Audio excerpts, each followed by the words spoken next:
Konnichiwa everybody, and welcome back to the Shadow Legion. I'm your host, the Shadow, of course. Now today we're going to be talking about the country Japan. Now this country is steeped in bizarre traditions and unusual ancient practices that have somehow not only lasted for thousands of years, but they've somehow translated into the modern day world. And some of these practices are so unknown, so strange, that I thought that I would put together a list for you guys. Now, I haven't done a top 20 in a while, but we're going to do one today. I've put together a list of the top 20 most unknown and weirdest facts about Japan, and after hearing these, you're going to want to book a trip there just to see how many of these are actually true.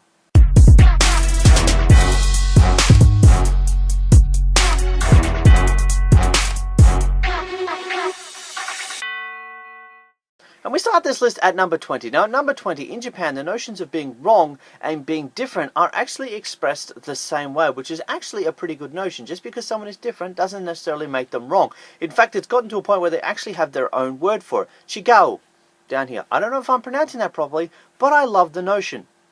At number 19, all toilets in Japan are equipped with heated seats and at least 10 additional buttons. And not only that, most Japanese public restrooms have water flushing sound machines to mask any embarrassing noises. Wow! At number 18, public pensions in Japan are actually very low, and there are no obligationary pension insurances. That is because every Japanese person has to take care of their old age by themselves. Now, this might very well be the cause to number 10 on this list, but in order to find out what number 10 is, you've got to keep watching. At number 17, there are no landfills in Japan because all garbage is actually recycled. Now, garbage is classified in Japan into 4 types: combustible trash, incombustible trash, glass containers, and recyclable waste. Now, as great as that sounds, there is a drawback. There aren't actually any dustbins on the streets, only special containers for collecting bottles. So if you're carrying around a piece of rubbish, you've got to carry it around all day. At number 16, the 9th article of the Japanese Constitution renounces war and prohibits Japan from establishing its own military forces. Since the end of World War II, Japan has also never allowed its troops to leave Japanese soil, even to help with UN peacekeeping missions. It is prohibited for their troops to assist anybody else or to basically leave the Japanese mainland. True story. At number 15, the Japanese love to eat and they love to talk about eating. While eating, it is a necessary practice to praise the meal. It is considered very impolite, in fact sometimes rude, if you do not say words like delicious several times during a meal. However, when eating out, Japanese people don't actually leave tips. It is believed that as long as the customer pays the actual price for the service, they treat the seller as an equal. And if you even attempt to tip someone, it can be considered rude. Fascinating. I can just see it now. Delicious. Delicious. Every time you have a piece of broccoli or a tiny piece of fish, you have to say delicious. That sounds awfully tiring. At number 14, the Japanese actually have no names for the months on the calendar. Instead, the months are named with sequential numbers. For example, September is known as Kagatsu, which basically means the 9th month.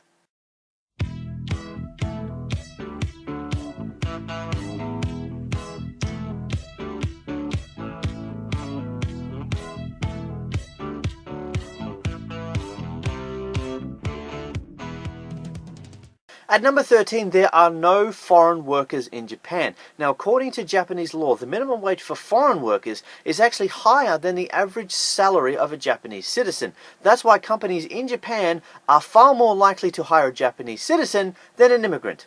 And for all those countries out there, Australia included, who seem to have a bit of an issue with incoming immigrants taking other people's jobs, this seems like the perfect law. You can hire immigrants if you want, but you've got to pay them extra. You've got to use your local talent. You've got to hire local people for local jobs. At number 12, Japan is the last country in the world that can be called an empire. The Japanese imperial dynasty has never been interrupted. Akihito, the reigning emperor of Japan, is a direct descendant of the first emperor Jimmu, who founded the empire in 711 BC. So the Japanese imperial bloodline has lasted for almost 3,000 years. So the British Queen Elizabeth II's only got, what, a couple of years left till she catches them? Would you like some aloe vera? You just got burned. At number 11, in Japan, you can actually smoke everywhere except on railway station platforms and at airports. However, it does seem like the Japanese government is trying to get rid of this law without actually getting rid of this law. There are no waste bins available in these public places, and it is against the law to flick cigarette ash on the ground. But of course, the Japanese people are incredibly ingenious. That's why every smoker in Japan carries a small little ashtray with them. And I wonder how long it took the smokers of Japan to figure out that they just have to carry an ashtray with them. Considering that most of our electronics are probably made or designed in Japan, I'm reckoning it didn't take them too long to figure that one out. At number 10, the Japanese language has a very interesting word, koroshi, and it means death from overwork. And I know what you're thinking. How on earth did the Japanese language come up with a specific word meaning death from overwork? Well, I'll tell you. This diagnosis of death from overwork actually contributes to the deaths of more than 10,000 Japanese workers every year.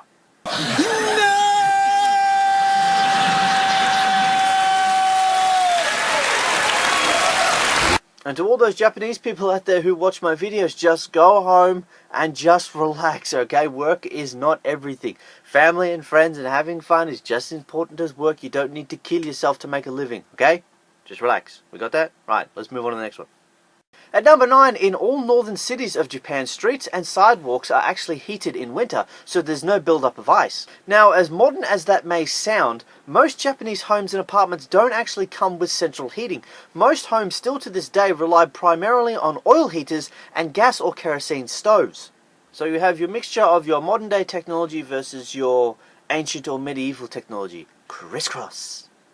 At number 8, the concept of honor is very, very important to Japanese people. So important, in fact, that the former Prime Minister, Yukura Hatoyama, resigned because he couldn't fulfill his pre-election promises. And he's not the only one. The 2 Prime Ministers that preceded him have also behaved the same way. And this is something that every country in the world should have. If a politician doesn't live up to their pre-election promises, they should step down, or in ancient traditional Japanese style, they should impale themselves with a samurai sword. Not looking at anyone in particular, Donald Trump. At number 7, schoolgirls in Japan are not allowed to wear tights even in cold weather. Knee-high socks, which are part of the standard school uniform, should be worn throughout the entire year. Now, while that may sound strange, here's the kicker. Students' skirts actually vary in length depending on their age. The older the girl, the shorter the skirt is allowed. So the closer a girl is to her sexual maturity, the shorter her skirt becomes. This seems like a rather weird yet slightly effective system. At number 6, the Japanese never leave work on time. What? That's right. Employees usually wait until their boss lets them go home or leave only after the employer has left. And since the executives in Japan usually stay at work for an extra 3 to 4 hours, their employees often have to work late into the night as well. Now, you might think that this is an absolutely ridiculous practice, but in Japan, leaving work on time, even if you have a good reason for it, is enough to invite accusations of disloyalty from the company. At number 5, Japan have female-only carriages on their metro system. Now, they are mostly used during the morning rush hour so that women can ride to work or wherever it is they're going with a sense of security. Now, this is actually a great idea, and it seems rewarded because Japan actually has one of the lowest rates of rape in the world. At number 4, people in Japan actually eat dolphins. What? Now, the Japanese use them to prepare their soups or even eat them uncooked. Now, I'm told that dolphin meat is actually delicious and has a unique taste that doesn't really resemble that of fish. And if you thought that was bad, raw horse meat is also considered a delicacy in Japan. It's called bashimi, I hope I'm pronouncing that right, and it's sliced thinly and eaten raw. So if you ever wonder where the crappy racehorses go, they usually end up in Japan. At number 3, pornography is sold absolutely everywhere, and I'm not kidding. Every Japanese grocery store, or kombini if you will, has a separate shelf for pornography. Smaller bookstores can sometimes have up to 1/3 of their entire allotment dedicated to adult content, and even larger bookstores can have somewhere between 2 to 3 floors completely dedicated to adult content. Let's go!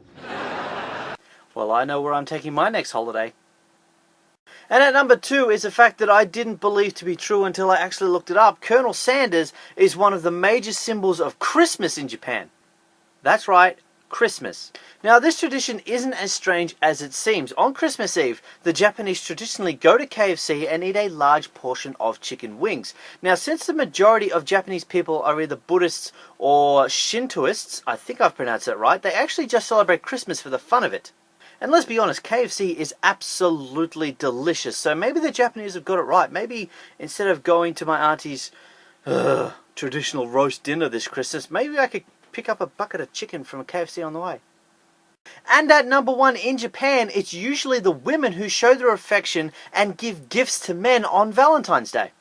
As opposed to most other places where Valentine's Day is seen as a day for men to show their appreciation and their affection for their girlfriends, wives, etc., etc. In Japan, it's actually the other way around. This tradition allows girls to express their feelings, and they don't have to wait for men to make the first move.